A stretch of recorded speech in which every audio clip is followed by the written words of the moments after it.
Comment fait le son? Bah, c'est une seconde. Vous avez des doutes concernant le développement de votre enfant de moins de 7 ans? Il ne babille pas à 18 mois. Il ne suit pas du regard. Il ne répond pas à son prénom. Il ne pointe pas du doigt. Ces signes vous questionnent. Levez vos doutes en consultant votre médecin généraliste, pédiatre, PMI, médecin scolaire pour qu'il réalise un repérage et analyse le développement de votre enfant.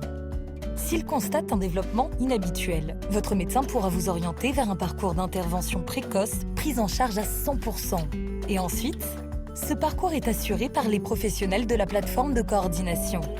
S'il est enclenché, ces professionnels vous proposeront un premier rendez-vous dans un délai de 3 mois maximum pour permettre à votre enfant de bénéficier d'une prise en charge sur mesure, d'une intervention précoce par des professionnels qualifiés, d'un parcours d'accompagnement simplifié pour réaliser un diagnostic, d'interventions coordonnées avec différents professionnels tels que des ergothérapeutes, des psychomotriciens, des orthophonistes, des psychologues. Gain de temps, facilité de suivi et garantie de prise en charge financière, ces plateformes sont des interfaces dédiées pour accompagner les familles dans le diagnostic des troubles du neurodéveloppement chez les enfants de moins de 7 ans.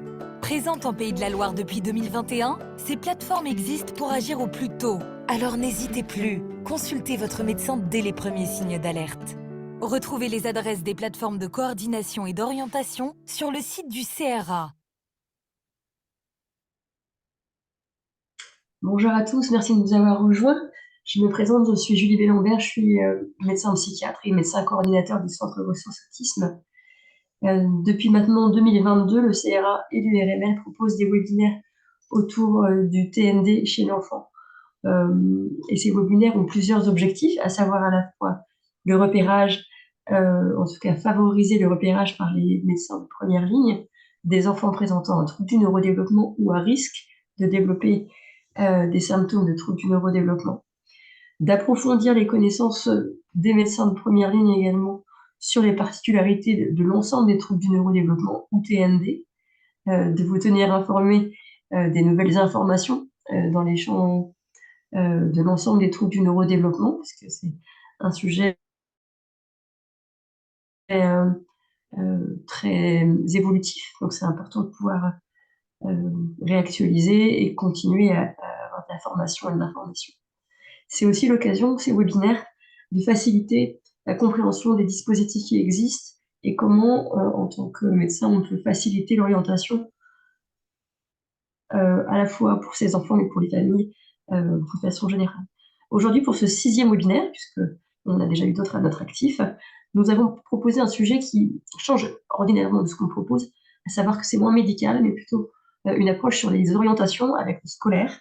Donc on va vous parler de TND et scolarité. Nous avons choisi ce thème puisque les instances gouvernementales ont décidé d'élargir les plateformes de coordination et d'orientation dont on vous a parlé sur la vidéo précédente, qui était adressée initialement aux 0-6 ans. Et en fait, en élargissant aux 7-12 ans, non seulement la famille et le médecin ont un rôle à jouer, mais également l'éducation nationale, puisqu'il y a une dimension nouvelle d'évaluation par les professionnels scolaires au vu des spécificités qu'on retrouve dans les troubles du neurodéveloppement à partir de l'âge primaire. Donc c'est pourquoi aujourd'hui on a invité plusieurs intervenants, une collègue de l'Éducation nationale et 2 des plateformes de coordination et d'orientation de Vendée. Je vais d'abord laisser la parole au docteur Florentin, qui est pédiatre, et à madame Manon Etienne, qui est neuropsychologue sur la plateforme d'orientation et de coordination pour les enfants âgés de 7 à 12 ans sur la Vendée, une plateforme portée par l'association Adapayaria. Bonjour. Donc, notre PCO, oui. Il y a une question juste avant votre intervention. J'invite les inscrits, à remplir le questionnaire.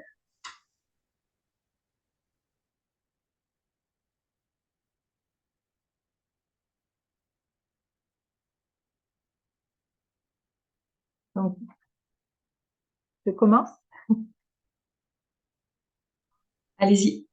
Donc, je suis le docteur Florentin, donc je suis médecin coordonnateur de la PCO 7 à 12 ans de Vendée, qui a ouvert ses portes donc en avril 2023. Et je laisse donc Manon, qui est notre psychologue, présenter donc la PCO et puis ensuite je me tiens à la disposition pour des renseignements complémentaires. Bonjour, du coup, moi je suis Manon Etienne, psychologue, neuropsychologue au sein de la PCO 7-12 ans. Et puis, comme l'a dit Eliane Florentin, on va vous présenter la plateforme de coordination et d'orientation pour les enfants du coup, qui ont entre 7 et 12 ans, avec une suspicion de TND. Alors, dans un premier temps, quels sont les objectifs de la PCO 7-12 ans? Dans un premier temps, c'est plutôt d'assurer en fait la continuité de l'action de repérage précoce que la PCO 0-6 ans a mis en œuvre et de travailler dans les mêmes modalités de fonctionnement. Un autre des objectifs, c'est effectivement d'initier le forfait d'intervention précoce en fait dès l'admission de l'enfant dans la PCO, ceci auprès de professionnels libéraux qui ont contractualisé avec la PCO 7-12 ans. Dans la continuité avec ça, l'objectif, c'est aussi d'établir un diagnostic en fait, pour l'enfant grâce à une orientation qu'on aura ciblée en fonction des signes initialement repérés en fait, par rapport au dossier qui aura été envoyé. Il y a aussi un autre objectif qui est important, c'est la mobilisation, le partenariat et la collaboration en fait, avec tous les professionnels de santé, que ce soit de santé et de l'éducation nationale aussi, de niveau 1 à 3, qui sont au service en fait, du parcours de l'enfant et de sa famille. Au sein de la PCO 7-12 ans de Vendée, on est pour l'instant, il y a pour l'instant un équivalent temps plein de 2,4 au sein des professionnels qui y travaillent. On a une assistante administrative qui est à 30%, deux gestionnaires de parcours pour l'instant qui sont à 80%, une psychologue du coup à 30% et un médecin coordonnateur qui est le docteur Florentin à 20%. Et d'ici janvier 2024, étant donné la forte demande qu'il y a auprès de la PCO 7-12 ans, on va augmenter à 4,6 équivalents. L'administrative augmentera jusqu'à 90%. Nous aurons 3 gestionnaires de parcours, 2 gestionnaires à 100%, dont une à 80%. Le temps de psychologue, il augmente jusqu'à 50% et le temps de médecin coordonnateur, il augmente à 40%. Donc, c'est plutôt positif pour pouvoir gérer en fait tous les dossiers et toutes les demandes qui nous sont adressées. Par rapport au fonctionnement de la PCO 7-12 ans, comme je l'ai dit tout à l'heure, on a à peu près les mêmes modalités de fonctionnement que la PCO 0-6 ans. Dans un premier temps, on a tout ce qui est repérage des signes d'alerte. Quand il y a une suspicion d'un TND, les signes d'alerte peuvent être repérés souvent soit à l'école, donc par l'enseignant ou l'enseignante, soit par la famille aussi qui s'inquiète par rapport à certains signes au niveau du développement de l'enfant. Ça peut être repéré aussi par un médecin et par tout autre professionnel qui interagit, qui tourne autour de l'enfant aussi. Donc, une fois que ces signes d'alerte sont repérés, ce qu'il faut faire en premier lieu, c'est vraiment une consultation avec un médecin. Alors, le médecin traitant, c'est le mieux, mais s'il n'y a pas de médecin traitant, ça peut être le médecin scolaire ou le médecin de PMI, ça peut être un pédiatre aussi. Donc, il y a une consultation chez un médecin pour un adressage à la PCO. Lors de cette consultation, il y a un dossier qui va être rempli en fait en lien avec la famille, l'enseignant et le médecin. Donc, je vais vous détailler le dossier qui est à remplir dans un premier temps. Donc, ce dossier se compose de plusieurs parties. Dans un premier temps, il y a le livret unique qui est en 3 parties. On a un formulaire d'adressage qui est à compléter par les médecins et une fiche de renseignement qui est à compléter plutôt par les familles. L'exemple pour le formulaire d'adressage, c'est assez rapide à remplir. En fait, c'est répondre oui ou non en fonction des choses qu'on a perçues chez l'enfant. Et il y a aussi des hypothèses diagnostiques en fonction de ce qu'on a pu percevoir en tant que médecin. Donc, c'est ce formulaire d'adressage, il est en 2 pages. Et puis ensuite, du coup, on a le formulaire unique, le livret unique, pardon, en 3 parties différentes. Donc, qui est à compléter, une partie qui est à compléter par l'enseignant, une partie qui est à compléter par la famille et une partie qui est à compléter par le médecin. Du coup, le médecin, il a vraiment 2 documents à compléter. Donc, il y a cette partie du livret de repérage et il y a aussi à côté le formulaire d'adressage que je vous ai présenté juste avant. Et donc, lors de cette consultation chez le médecin, le livret enseignant et le livret famille a dû être rempli au préalable. Et ensuite, le médecin, lui, il analyse tous les volets de ce livret de repérage. Il prend la décision avec la famille, en lien avec la famille, si finalement, avec tout ce qui a été repéré, est-ce qu'on envoie un adressage à la PCO ou pas. Et puis ensuite, il peut adresser le dossier à la PCO. Un exemple d'une page qui a à remplir pour le médecin, c'est celle-ci, avec par exemple des choses en lien avec les premiers signes au niveau des prérequis des apprentissages ou alors au niveau des apprentissages élémentaires, s'il y a eu des premiers signes à ce moment-là ou pas. Les anomalies de la vision, de l'audition, etc. Donc c'est à cocher oui ou non simplement, et puis préciser s'il y a besoin à côté. Donc c'est assez rapide à remplir aussi, voilà. Et là, on a un exemple d'une page du livret enseignant, où là, en fait, c'est plusieurs parties au niveau des apprentissages scolaires.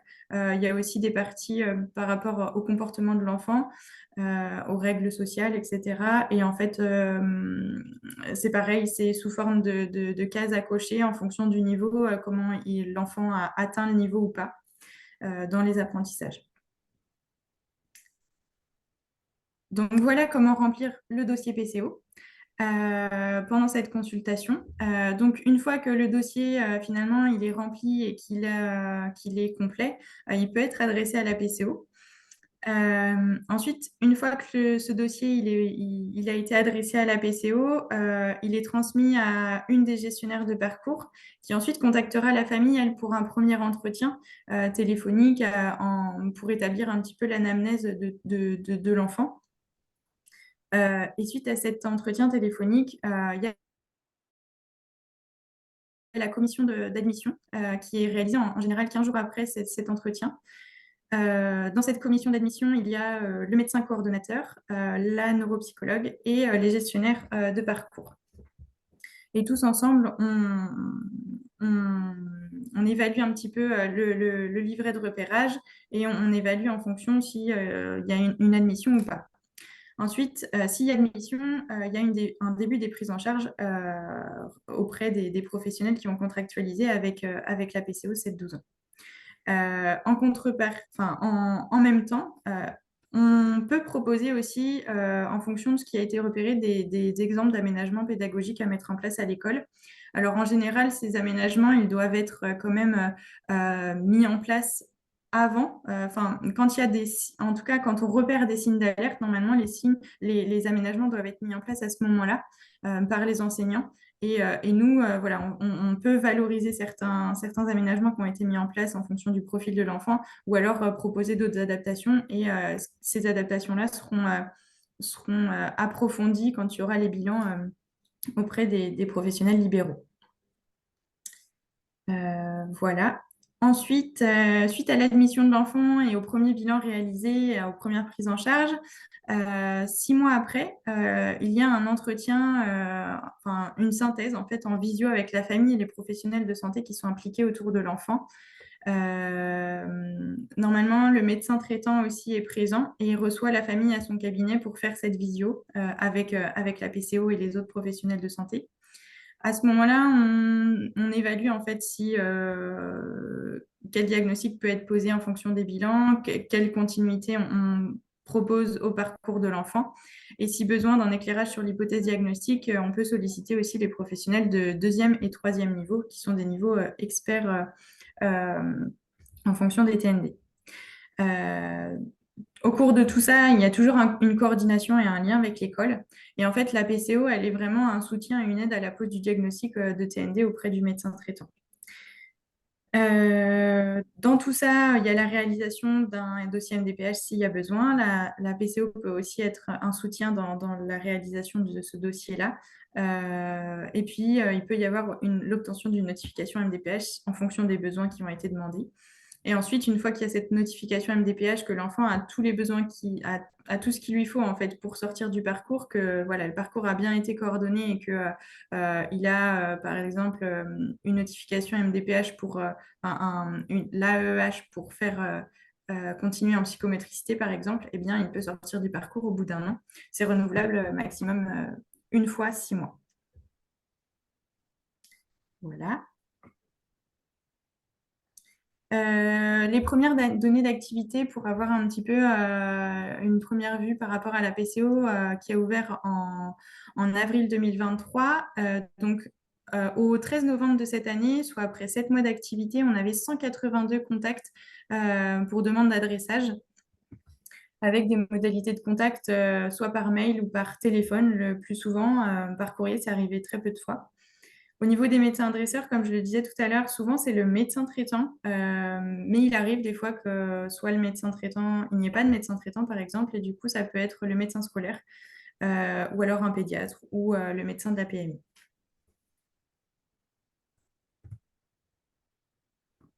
Au niveau de la répartition des professionnels qui ont conventionné avec nous, la PCO 7-12 ans de Vendée, on a, donc au 13 novembre, pareil, on avait 35 psychomotriciens, 16 ergothérapeutes et puis 19 psychologues et ou neuropsychologues en fonction de leur orientation. Concernant les enfants qui ont été admis, à mi-novembre, on était à 72 enfants admis, sachant qu'on fait une commission de façon hebdomadaire. L'âge moyen était environ est environ de 9 ans, avec davantage de garçons que de filles qui sont adressés à la PCO. Au niveau de la zone géographique qui est la plus, pour lequel on nous adresse le plus d'enfants, c'est le nord de la Vendée, avec un petit peu le centre et le nord-est Vendée aussi. Par contre, on voit que le littoral ou le nord-ouest ou le sud de la Vendée, il y a moins d'adressage, de situations adressées à la PCO. À ce jour, on a à peu près 15 situations qui ne sont pas admises, qui n'ont pas été admises, parce que alors les raisons pour lesquelles on n'admet pas un enfant, soit il y a déjà une MDPH, enfin une notification MDPH qui est en place. Par exemple, pour 4 enfants, il y avait déjà une notification MDPH. Pour 9 enfants, il y avait déjà des prises en charge qui étaient mises en place, un parcours de soins qui était très entamé et du coup, on ne voyait pas la plus-value de la PCO dans ce parcours-là. Et parfois, il y en a qui avaient aussi un diagnostic. Alors, voilà. Pour une situation, c'est qu'il n'y avait pas de suspicion de TND. C'était plutôt de l'ordre d'un trouble anxieux. Voilà.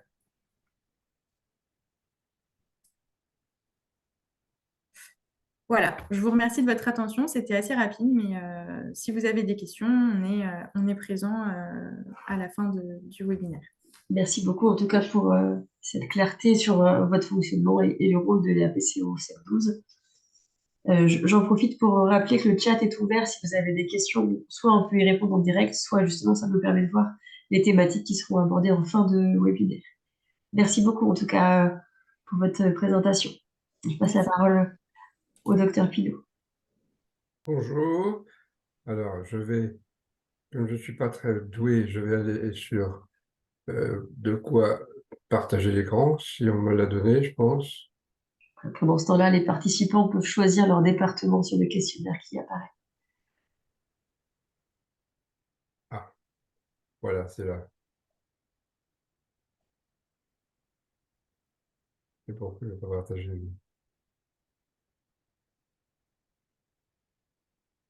Voilà. Excusez-moi de la lenteur. C'est la dyspraxie. Donc, je mets cela comme ça. Vous m'entendez bien, je pense. on va essayer d'être concis. Ce n'est pas toujours facile avec un sujet qui est vaste et qui est… Alors, vous avez bien compris que ce qui est inhabituel par rapport au précédent, et déjà le précédent, c'était un petit peu évoqué, c'est qu'il y a effectivement un élargissement des plateformes avec deux parties, l'une de 0,7 et l'autre de 7,12. Le sujet concerne effectivement les rapports, je dirais, santé et éducation nationale et scolarité, ce qui n'est pas un sujet si simple que cela. On est habitué qu'à 0,7, on avait déjà vu les outils. Actuellement, au carnet de santé, pour aller plus large, il y a effectivement des examens qui sont élargis, ils font 2 pages, et ils sont quand même intéressants à remplir, même s'ils sont, je dirais, quelque part insuffisants, mais c'est une première bonne approche, qui sont les examens de 3e année, 4e année, tout ce que vous savez jusqu'à 13 ans. Reste qu'il est important sur le plan du suivi de l'enfant, que l'on soit médecin généraliste ou que l'on soit pédiatre dans son activité de pédiatrie générale, de faire une consultation annuelle pour chaque enfant à partir de 3 ans, car il y a toujours des choses qui sont importantes à repérer, et aussi savoir que dans ces consultations de suivi, la question d'école n'est pas toujours abordée spontanément par les parents. Et donc, il faut souvent aller chercher et poser des questions. Et il y a aussi, je dirais l'inverse, c'est que si il y a aussi d'autres intervenants qui sont les relations entre parents et enfants, parents et paramédicaux. Les paramédicaux ou les enseignants s'assurent pas toujours que l'enfant a eu une consultation à ce sujet-là. Donc, il y a effectivement maintenant 2 livrets de repérage, l'un de 0,7 ans qu'on avait utilisé jusqu'à maintenant, et celui qu'on vient de vous présenter, qui est de 7 à 12 et qui s'intitule « Livret de repérage des troubles de neurodéveloppement chez un enfant de 7 à 12 ans ». L'orientation, elle se fait quand même toujours centrée sur le médecin, dans le sens où, si effectivement, au niveau de repérage de 0,7 ans, qui concerne quand même l'école, surtout à partir de 3 ans, tout médecin, comme vous l'avez dit, c'est le médecin généraliste, c'est le pédiatre, je n'insiste pas. Et quant au livret de repérage 7-12 ans, j'ai pris cela dans le livret de repérage. L'orientation vers la PCO est une décision du médecin. Elle peut être envisagée après la réunion d'une équipe éducative, par exemple. Et lorsque c'est cela, il faut qu'ensuite, une fois que tout cela est fait, que le médecin puisse, comme vous l'avez expliqué, faire la synthèse et adresser à la PCO. Il y a effectivement des choses qui ont changé au niveau de nos rapports santé. C'est surtout depuis 2000. Pourquoi surtout depuis 2000? Parce que pendant longtemps, effectivement, les troubles cognitifs ont été considérés comme des problèmes strictement scolaires, et le médecin traitant n'était jamais concerné. C'est pas moi qui le dis, c'est retiré d'un livre que je vous conseille de voir pour ceux qui s'intéressent bien, qui s'appelle « Les troubles 10 avant 7 ans » et qui sont faits par une équipe qui est autour de ce qu'on appelle le CEREN, qui est un centre spécialisé pour les troubles cognitifs. Et donc, effectivement, en 2000, c'est la région Pays de Loire avec quelqu'un qui s'appelle M. Ringard, qui est inspecteur académie de Nantes à l'époque, qui a eu une mission de faire un rapport sur l'enfant dysphasique et l'enfant dyslexique. Et ça a été le point de départ d'une réflexion de cette approche médico-éducative, si on veut, des difficultés de l'enfant. En 2005, il a été question des troubles des fonctions cognitives comme raison d'handicap, comme cause de handicap. Et en 2013, c'est le principe d'inclusion scolaire dont on vous parlera, je pense, vous parleront ensuite les intervenants. Un petit clin d'œil au docteur Bonneau, au professeur Bonneau, j'ai piqué son tableau. Si vous regardez dans ce tableau-là, ce qui est intéressant quand même à voir, c'est qu'en termes de fréquence, ce qui est le plus fréquent, ce sont les troubles du langage écrit, dyslexie, dysorthographie. Puis ensuite, en même temps, un peu les troubles de coordination, ce qui relève un peu de la dyspraxie, sachant que la dysgraphie fait partie est une dyspraxie. Quelques réflexions d'exercice médical. On est tous d'accord pour dire que la scolarité est une période essentielle au développement de l'enfant et que toute interrogation concernant le neurodéveloppement doit comprendre en premier lieu un état de lieu médical. C'est-à-dire qu'il faut d'abord s'assurer toujours de la sensorialité, on est bien d'accord. Donc ça veut dire que tout médecin de proximité, médecin généraliste, pédiatre, a effectivement, d'abord, quand on lui pose la question, à prendre le temps et à s'assurer. Le plus souvent actuellement maintenant, par un examen ORL pour l'audition et un examen ophtalmo pour la vision, pour être sûr que sur le plan sensoriel, ce soit bien, puis on lui fait son examen neurologique et son examen général pour voir s'il y a quelque chose qui nous oriente sur le plan médicale autre qu'une simple question de cognition.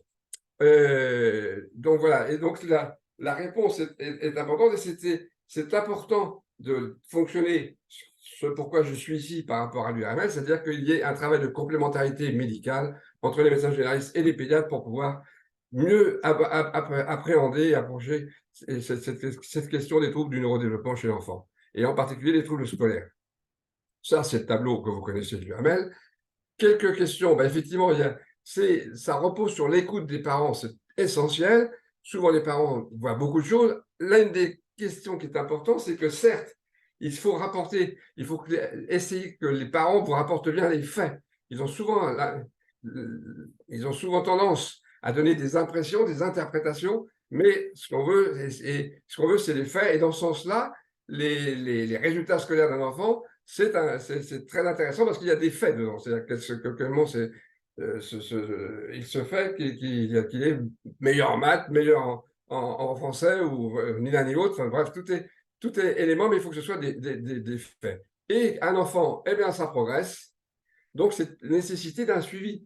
Quand il est question de diagnostic, à mon sens, c'est une question de démarche diagnostique. Il y a toujours un diagnostic médical en fin d'une consultation, mais chez l'enfant, c'est-à-dire pour ça qu'on peut faire la pédiatrie, c'est-à-dire que c'est toujours sur une question de dynamique et d'évolution de l'enfant qui progresse. S'il régresse, c'est un problème neurologique grave. Donc, effectivement, il progresse toujours, mais à quelle vitesse? Voilà. Donc, écoutez, c'est essentiel. Et c'est essentiel, mais par contre, il faut s'assurer que, c'est-à-dire que ce n'est pas parce qu'on a dit que la lecture, ça va en fin de CP. Si vous voulez être sûr, il faut absolument le faire lire dans et il faut avoir une petite batterie. Un exemple, c'est la vraie, mais il faut avoir des petites choses pour pouvoir s'assurer soi-même qu'effectivement, ce qui est ressenti par les parents, c'est la même chose que ce que vous voyez. Tout en sachant quand même qu'effectivement, un examen, ce n'est qu'une demi-heure, et qu'en une demi-heure, c'est pas comme ça qu'on peut être certain d'eux.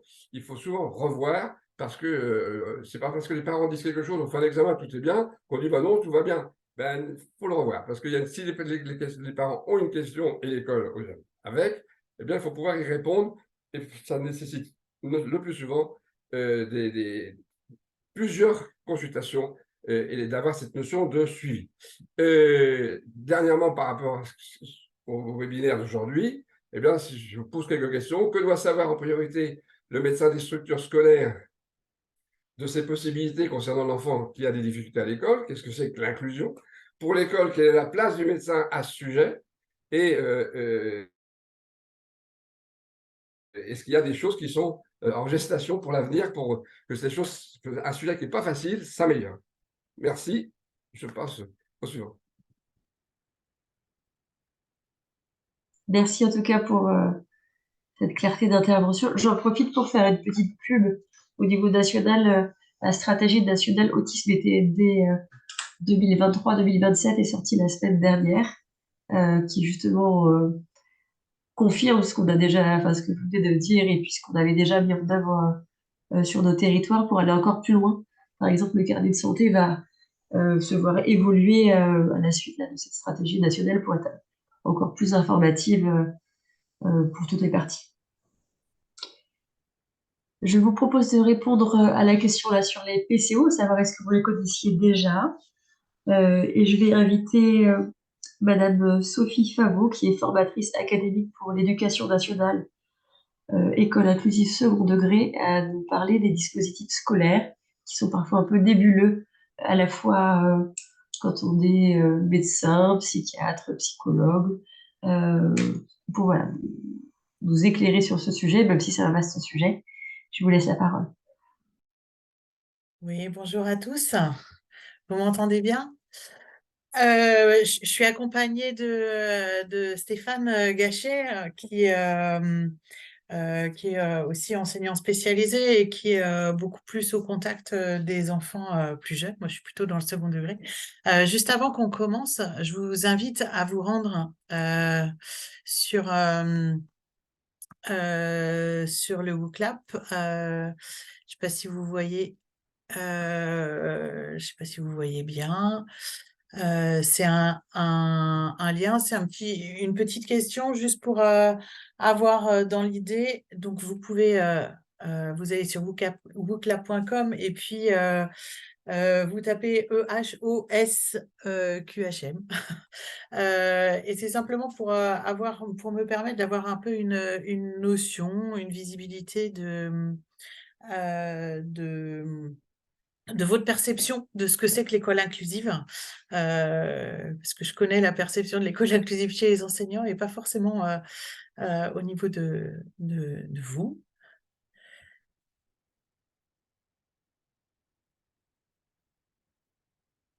Alors, Je vais écrire le code dans le chat, comme ça, si jamais les gens ouais, ont bien. plus tard.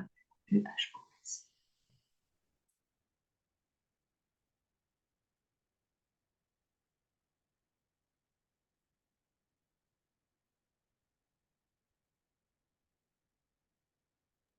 J'ai rentré le code, comme ça les gens pourront s'y connecter.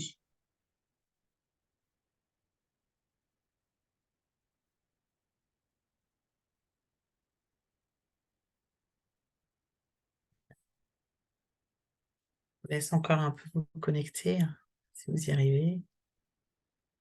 Doit être à la moitié à peu près.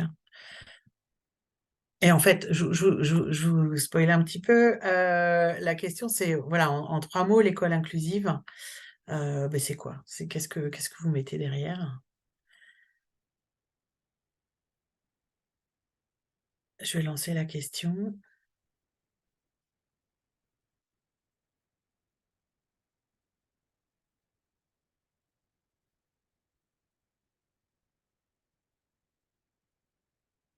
Normalement, ça marche. Hop. Et je vais revenir.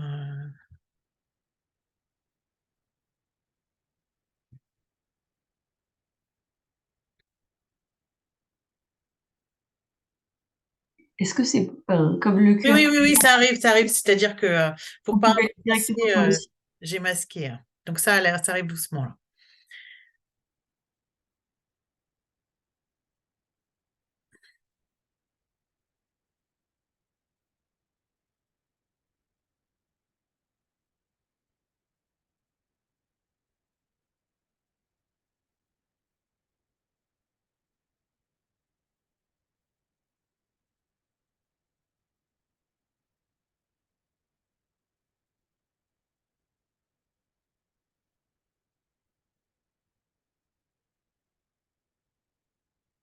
Je vais pouvoir afficher. Va être pas mal.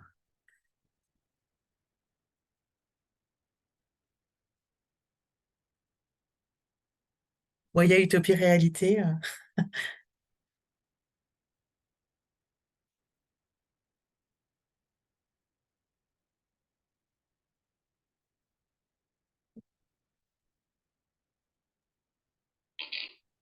Ok,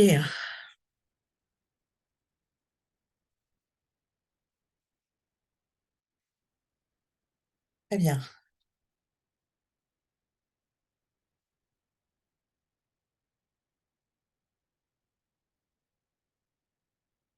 Ok. Ouais, donc là, ce qu'on voit, c'est il y a la notion ouais, du handicap, hein, mais pas que, en fait. L'école inclusive, on n'est pas que sur la question du handicap, hein. C'est ce que M. Pinault disait tout à l'heure. Ça peut être aussi les élèves, on parle des élèves à besoins éducatifs particuliers. Donc, l'idée, c'est vraiment que l'école, elle accueille tout le monde et il y a un côté un peu d'utopie, mais on est aussi beaucoup à construire la société qu'on souhaite voilà, pour les enfants. Elle se construit beaucoup, à l'intérieur de l'école. Alors, excusez-moi. Et ça nécessite ouais, de l'adaptation, le fait d'être bienveillant, etc. Ouais, ça nécessite tout ça. Ouais. Alors, je vais juste vous présenter, je ne sais pas si vous connaissez un petit peu ces visuels. Alors, on parle de l'école inclusive, mais mais pas seulement, hein. Je pense qu'on peut parler de la société inclusive. Là, c'est un petit peu le parcours qu'on a fait depuis quelques années, enfin depuis, je sais pas, un siècle et demi à peu près. Au départ, on était dans une école qui était normée avec tous les élèves différents qui étaient pas pris en charge, pas pris en charge, pas accompagnés. Après, on s'est mis sur une période de séparation où on a créé des institutions, des choses qu'on connaît encore aujourd'hui avec les IME, les ITEP et des dispositifs, enfin, des établissements à part, mais en tout cas, il y avait peu de mélange. On est passé à l'intégration, on a commencé à mettre des enfants différents. Je les appellerai les enfants différents au sein des écoles, au sein des collèges, dans des classes particulières. Et puis aujourd'hui, on est sur l'école inclusive, en tout cas officiellement, l'école inclusive, c'est-à-dire que tous les enfants sont accueillis à l'école, peu importe leurs différences, et c'est à l'école en fait de s'adapter, c'est à l'école de proposer de s'adapter à l'enfant et pas l'inverse, comme ça a été beaucoup le cas pendant très longtemps. Alors, on est quand même aujourd'hui sur une inclusion sur les âges qui vous concernent, qui nous concernent. Les 0-6 ans, ouais, on va dire quasiment tous les enfants sont à l'école. 7 à 12 aussi, à peu près. Et puis les choses, elles sont peut-être un petit peu plus différentes quand on grandit. Quand les enfants grandissent, c'est peut-être moins évident quand on arrive sur le second degré et puis à la fin du collège, tout simplement parce que l'école n'a pas forcément on a les dispositifs Ulysse, on a les SECPA, on a des choses comme ça, mais passé le collège, il y a plus énormément de dispositifs au sein des écoles qui peuvent permettre une poursuite d'études, ou en tout cas pas assez nombreux. Il y a bien des dispositifs Ulysse dans les lycées professionnels. Mais il y a assez peu de choses sur les lycées généraux et voilà, en termes de donc l'inclusion, elle avance. Alors ça, ce sont des choses. Ça a commencé pour nous surtout avec la loi de 2005 dont Monsieur Pinault parlait tout à l'heure. Donc en gros, et c'est vrai que plus les enfants sont jeunes, là effectivement, les enfants sont tous à l'école, ce qui est une bonne chose. Mais du coup, c'est pas toujours très simple, surtout quand on est très jeune et quand on est entièrement sur l'inclusion. Ça pose quelques problématiques. Puis là, je pense que je vais laisser Stéphane en parler un petit peu de comment ça peut se passer à l'école, Mais, comment on repère. Voilà. pour être très explicite, hein, entre la présence effectivement à l'école de tous les enfants, mais dans quelles conditions et sur quelle proportion. C'est-à-dire que c'est aussi beaucoup de messages des familles, hein, c'est des scolarisations parfois très partielles parce qu'elles font exploser aussi les équipes. C'est les premières confrontations à la vie collective et c'est souvent là où on a des débuts de prise en charge qui sont compliqués. Et il faut quand même voilà, avoir cette honnêteté entre les chiffres affichés par les ministères et la réalité de la prise en charge et la difficulté de la prise en charge pour les équipes des écoles. Je crois que c'est important de le redire. Et il y a beaucoup d'enjeux hein, sur les premières scolarisations, les premières confrontations au collectif. On a vu que la PCO 06 était une des réponses, et puis la continuité avec la PCO 7-12, parce que ça se continue aussi. Hein. Je veux dire, quand on a les enfants en bas âge qui peuvent effectivement être scolarisés dans une organisation maternelle, quand arrive l'âge du primaire, ben oui, le retard scolaire est passé parfois accumulé et le décalage aussi physique fait qu'on fait passer des enfants dans la case 7-12, mais ils ne sont pas toujours en capacité d'être avec le reste du groupe et les décalages scolaires sont parfois très importants et d'autant plus difficiles à gérer pour nos collègues enseignants du premier degré. Voilà, c'était juste pour redire ça un petit peu et les réserves au-delà de l'affichage ministériel, mais les réalités de terrain, elles sont celles-là. juste moi je me présente, j'ai à la fois une casquette CRA sur un poste régional, donc là 0 à 20 ans, mais aussi une casquette départementale Maine-et-Loire sur un pôle d'appui départemental sur la situation complexe. Donc sur premier degré justement, et donc voilà sur la petite note d'ambiance que je peux vous livrer aussi sur la détresse aussi des équipes au quotidien et sur qui fait quoi, sur l'adressage, sur le parcours des familles et comment on accompagne les familles, sur le lien aux soins et au médico-social, il y a vraiment un gros travail à faire. Mhm. Et du coup, comment toi, tu interviens, comment t'es amené à intervenir, toi, Stéphane? Alors, Parce qu'il y a des postes un peu comme le tien sur tous les départements, je crois, hein. Alors, c'est un peu Maine-et-Loire, on a la chance, nous, d'avoir un pôle d'appui départemental où on travaille de concert avec une équipe mobile d'appui à la scolarisation du médico-social, avec des éducateurs qui ont vécu sur les situations complexes autres que le nôtre, et ils sont adossés à nous, c'est-à-dire qu'on filtre les saisines ensemble et on co-intervient. Et ça, l'intermétier, il est vraiment essentiel pour accompagner les équipes sur place, et puis accompagner et compresser le temps aussi pour les familles et pour les équipes. Enfin, c'est la temporalité.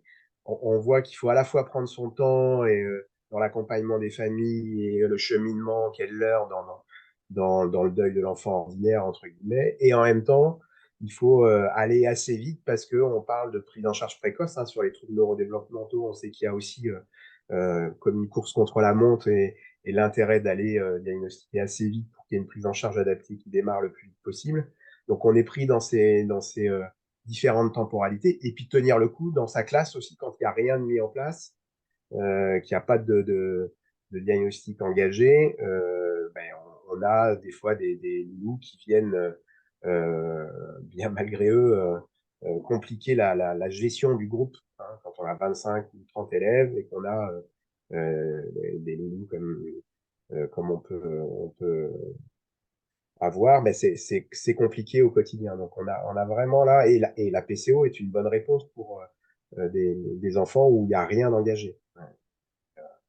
Et il faut continuer d'informer les équipes éducatives. J'entendais tout à l'heure que ce serait bien qu'il y ait que le médecin traitant soit présent à l'équipe éducative à un moment donné. Bah oui, mais pour l'instant, on n'a pas encore complètement protocolisé, on n'a pas encore bien informé nos collègues de l'éducation nationale. Il faut aussi des nouveaux métiers, un peu comme le mien, qui fait du lien entre les métiers, quoi. Mhm. Le casque bleu intermétier. Ouais, on est vraiment. C'est un poste éducation nationale, j'ai vu passer. National pour le CRA, qui est un bricolage intéressant, mais qui est pas généralisé sur tous les CRA. Et puis sur le pôle d'appui départemental, on est assez novateur là-dessus sur le fait d'avoir des équipes mobiles médico-sociales adossées. Et on décide ensemble, mais c'est pas partout comme ça. Donc Ouais. on est dans une période laboratoire où il y a plein de choses différentes. C'est pas toujours facile de s'y retrouver. Mhm. Puis là, avec cette notion d'intermétier, c'est vraiment le cœur parce que, en fait, nous, on est plutôt éducation nationale, donc on va travailler sur les apprentissages, comment on apprend, et vous allez être plutôt sur le côté santé, développement, et en fait, on peut avoir l'impression parfois qu'on parle pas la même langue ou que les choses sont du fait de notre identité professionnelle. C'est toujours, on est toujours, est-ce qu'on fait bien? Enfin, le fait d'avoir des écoles, des équipes qui se sentent un peu démunies sur les adaptations, qu'est-ce qu'on peut mettre en place, qu'est-ce qu'on s'autorise à mettre en place, etc. C'est des choses, c'est vraiment un nœud dans l'évolution je crois, de nos métiers respectifs. Je vous conseille d'aller lire, alors c'est très prof, mais d'aller lire Thomas Zey, il a écrit plein de choses là-dessus, et où il est très intéressant à écouter sur cette notion d'intermétier qui peut être calquée sur Ce qui est, beaucoup de ce qui choses. est- Juste pour compléter, ce qui est très intéressant, par exemple, sur la PCO des 7-12 ans, c'est que ce questionnaire qu'on transmet aux enseignants, il va permettre une collecte d'informations objectivées. Et parfois, dans le quotidien des enseignants, il n'y a pas forcément le temps et il y a souvent une observation un peu empirique et émotionnelle qui Mm. ne permet pas d'avoir cette objectivation de l'observation. Et ça, c'est précieux. Là, ce questionnaire 7-12 ans, ça permet vraiment d'avoir des choses exploitables après aussi Mm. pour ceux qui ont à le faire. Mm. Et que ça mélange pas un peu tous les métiers aussi. Donc, ça nous permet, nous, on est en milieu écologique et on a beaucoup de matière à faire remonter, mais nous aider à, À cibler. à cibler, à formaliser pour que ce soit exploitable, ça, c'est très intéressant. Oui, oui. Enfin, c'est-à-dire que nous, à Stéphane et à moi, ça va être un peu notre métier d'aider les enseignants à cibler parce que, en fait, on a une approche très, très, euh, très vaste de tout ça. Et souvent, les enseignants, ce qu'ils nous disent, c'est qu'est-ce que je regarde, à quoi je dois faire attention. Le fait de aussi remettre chacun à sa place, comme quoi les enseignants ne sont pas des médecins. Donc, on va certainement pas aller poser un diagnostic, etc. Donc, c'est des informations.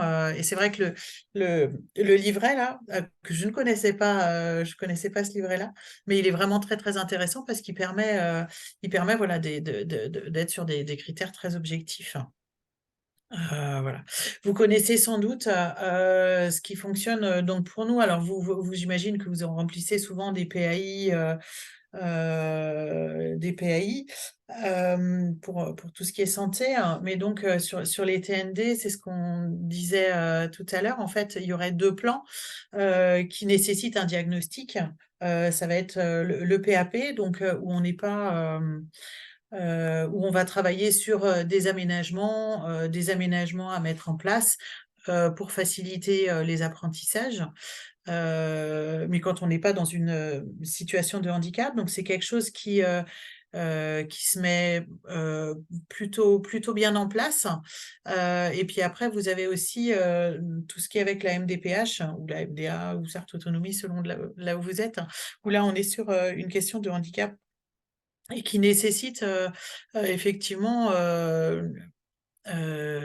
ces 2 plans-là qui sont utilisés dans l'éducation nationale, en fait, pour nous, ils nécessitent les connaissances de chacun et ça va, enfin, de chaque corps de métier. Et donc, ça suit et ça évolue, ces plans-là, ils évoluent avec l'élève tout au long de la scolarité en fonction des progrès de l'élève. Donc, il est possible que, enfin, vous avez, j'imagine, des parents qui vont aller ça va être au départ, les enseignants, ils vont mettre un PPRE, ils vont se rendre compte que ça marche pas trop, ils savent pas trop quoi, et donc ils vont essayer de mettre des adaptations en place. Et quand ils vont se rendre compte que le PPRE fonctionne pas ou qu'on n'arrive pas à résoudre les difficultés d'apprentissage, c'est là qu'ils vont orienter les familles vers un médecin et que ça va aller vers le PAP. Alors, le PAP, pour nous, c'est plus les adaptations qu'on met derrière. Je vois que le temps passe, il est déjà moins 10. Ok. Et puis, la dernière évolution, alors, elle vous concerne, oui et non, mais elle est en train de se mettre en place. C'est le livret de parcours inclusif qui permet de numériser, enfin, d'informatiser ces données-là. Le but étant, parce qu'une des grosses difficultés pour les familles, surtout quand on déménage ou quand on change d'établissement, c'est la transmission des informations, des adaptations, des aménagements qui sont en place. Ça prend beaucoup de temps donc il y a un livret de parcours inclusif qui se met en place, donc qui va permettre, notamment par rapport à la MDPH, de transmettre directement les dossiers. Pour l'instant, c'est très expérimental. Je ne pense pas que le corps médical ait des accès, mais il y a des accès aujourd'hui pour les enseignants référents qui suivent les situations de handicap, pour la MDPH et puis les familles. voilà, qui ont tous accès pour faciliter, parce que c'est beaucoup de charges administratives. Voilà, je vais m'arrêter là. Merci beaucoup en tout cas pour cette présentation École inclusive. J'ai mis quelques liens sur les accès directs aux différents livrets sur le site du gouvernement. Il y a eu pas mal de réactions au cours de ce webinaire. Si je reprends les questions qui sont revenues à plusieurs reprises, c'est où trouver les aides à l'aménagement au niveau scolaire. J'ai pu voir ça plusieurs fois apparaître. J'ai pu également voir qu'il y avait pas mal de mobilisation possible des professionnels. Donc, il y a les enseignants des enseignants ressources, il y a les enseignants avec une casquette TSA de Référent. l'éducation nationale, il y a aussi les enseignants qui travaillent dans les secteurs de psychiatrie de l'enfant et de l'adolescent. C'est des choses qu'on a pu voir sur le chat. Est-ce qu'on peut peut-être reparler des sources des informations d'adaptation clairement en classe? Est-ce qu'il y a un endroit où on pourrait Alors, dans... sur les adaptations, il y a des textes officiels hein, sur les PAP. Alors, sur le LPI, quand on va dessus, les enseignants, ils ont beaucoup, alors peut-être trop, d'adaptations possibles qui sont très, très explicites. Ils ont énormément détaillé, mais les adaptations, ça peut être juste permettre à l'élève de travailler tout seul ou en groupe. Mais quand vous téléchargez, notamment sur les PAP, il y a toute une liste, ça se télécharge quand on fait plan d'accompagnement personnalisé. En fait, il y a des propositions d'adaptation pédagogique qui sont avec le livret qu'on va télécharger en fonction de si l'enfant est en maternelle, si en primaire, au collège ou au lycée. Ça suit. Donc, il y a des propositions d'adaptation qui sont pas exhaustives en fait, parce que parfois il y a des adaptations, elles sont pas écrites. On va les mettre en place. Nous, ce qu'on dit aux enseignants, c'est que vous avez le droit d'essayer des choses et ne pas choisir que les choses qui sont sur la liste. Voilà, l'exemple typique, quand on est à la fin du second degré, ils disent un PAP, c'est des fluos et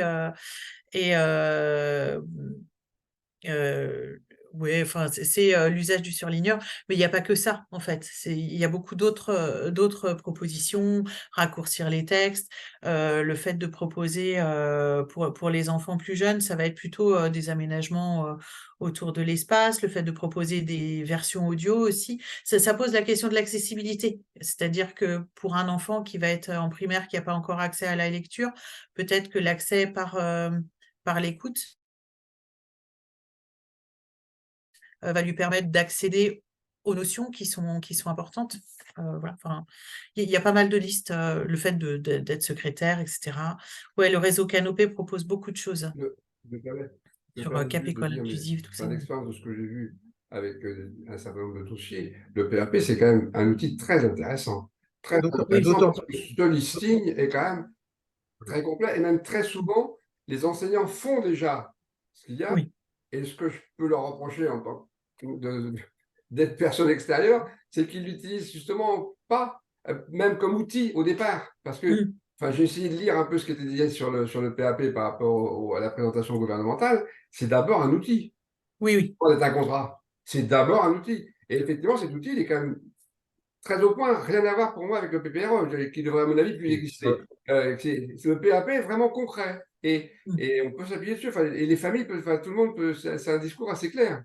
D'autant plus que dans la nouvelle stratégie là, qui est évoquée, le PAP va encore être renforcé puisqu'il va devenir opposable comme l'est le PPS dans le cadre de la MDPH. Donc là, on progresse, on va renforcer cet outil-là et lui donner encore plus de sens et de poids. On est d'accord, si on veut être formalisé, qu'il devient opposable quand il est validé par le médecin de l'Éducation nationale, qui requiert, ce qui fait que, c'est pour ça que je disais, c'est d'abord un outil, parce qu'on peut très bien commencer à l'utiliser avant même qu'il soit validé par le médecin, parce que de temps en temps, il y a des confusions au niveau de vos collègues, entre dans quel sens on utilise les choses et comment on commence et qui doit faire quoi. Oui, c'est vrai que, en tout cas, certains, mais pas beaucoup, en fait, la plupart des enseignants, ils mettent des choses en place et ils vont aller valider. On entend, mais je trouve de moins en moins, j'attends qu'il y ait un diagnostic de posé avant de mettre en place. Mais c'est quand même des choses qui se font de moins en moins. Ce qui est en état d'esprit, l'inverse de ce qu'est l'état d'esprit des PCO, puisque finalement, il faut d'abord faire quelque chose en fonction d'un risque, de quelque chose qui part un peu de travers, pour pouvoir ensuite, je rappelle que l'enfant progresse, quelque chose, mais que c'est sa vitesse de progression qui va être importante après. Et donc, il faut pouvoir commencer très tôt à faire des choses, et en fonction de ce que l'on fait, ça aide à voir comment cet enfant, quelle est cette personne que l'on a qui est un enfant et qui va devenir un adulte. C'est l'évaluation du fonctionnement avant même d'avoir un diagnostic finalisé ou étiqueté. Et c'est vrai que les enseignants du premier degré, là-dessus, ils mettent en place énormément de choses, enfin, énormément d'adaptations qu'ils font, qui sont pas toujours toutes formalisées d'ailleurs, mais qu'ils font pour que l'élève soit pas, ou que l'enfant soit pas perdu dans la classe, etc. Ouais. Mettre énormément de choses en place, ouais. Mais ce qui est intéressant avec ces documents-là, c'est que quand on passe d'une année sur l'autre et quand on change d'enseignant, il n'y a pas tout à refaire. C'est-à-dire que ça suit l'enfant et on a un peu un mode d'emploi dès le départ de qu'est-ce qui marche. Alors, on n'a pas trace de ce qui marche pas, mais de ce qui marche, de ce qui peut aider l'élève dans sa scolarité. Et ça reste toujours des questions qui sont très complexes. Oui, on est d'accord d'ailleurs que c'est un outil qui actuellement est assez essentiel. Et j'ai pour l'habitude de dire que les personnes qui connaissent le mieux le PAP, c'est les enseignants principaux de 6e, parce qu'ils récupèrent les PAP des différentes écoles. Et effectivement, c'est un outil qui est de transmission et là qui fait office d'eux, mais il faut commencer avant. Ça a d'ailleurs supprimé le PPRE passerelle pour les anciens. Ceux qui savaient qu'il y avait un PPRE passerelle, il n'y a plus besoin, puisque c'est le PAP qui sert. On est d'accord. Enfin, Oui. Pour rebondir aussi avec ce qui est écrit dans le chat, en effet, il y a peu de médecins scolaires, donc c'est aussi une des raisons pour lesquelles les enseignants se débrouillent par eux-mêmes, mais en tout cas lancent les choses comme ils le peuvent. Et à partir du moment où on est dans le champ du handicap ou de la différence, il y a aussi une question de personnes, même si on a des recommandations, on est plus ou moins facilement à l'aise pour les expérimenter. On rencontre pas mal de personnes, d'infirmières scolaires, d'AESH, d'enseignants avec une audition CRA. Et c'est aussi un retour qui nous est fait. C'est-à-dire que c'est pas un manque de bonne volonté, mais il y a des fois aussi des incompréhensions de l'intérêt de tel ou tel aménagement. Et c'est vraiment en informant et l'école, et les parents, et les professionnels qu'on va pouvoir lever des freins qui restent encore présents sur notre territoire. Et puis, il y a certains aménagements qui ne servent pas, enfin, qui étaient utiles à un moment, parce que l'intérêt de tout ça, c'est que c'est évolutif, c'est-à-dire qu'à un moment, l'enfant, il a besoin de telle adaptation, et c'est vrai que c'est important que ça puisse être re-questionné, parce que peut-être qu'un peu plus tard, un an plus tard, il n'en a plus besoin. Du coup, pour te redire le timing, est-ce qu'il y a une dernière question dans le chat ou de remarques de mes collègues?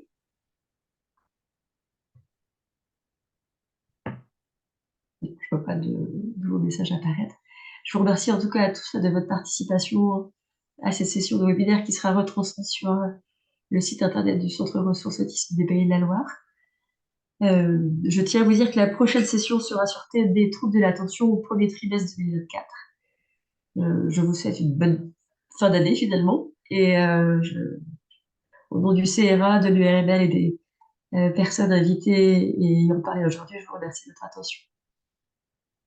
Merci beaucoup et c'est l'éloge de la complémentarité que nous travaillons ensemble. Bonne fin d'année. Merci.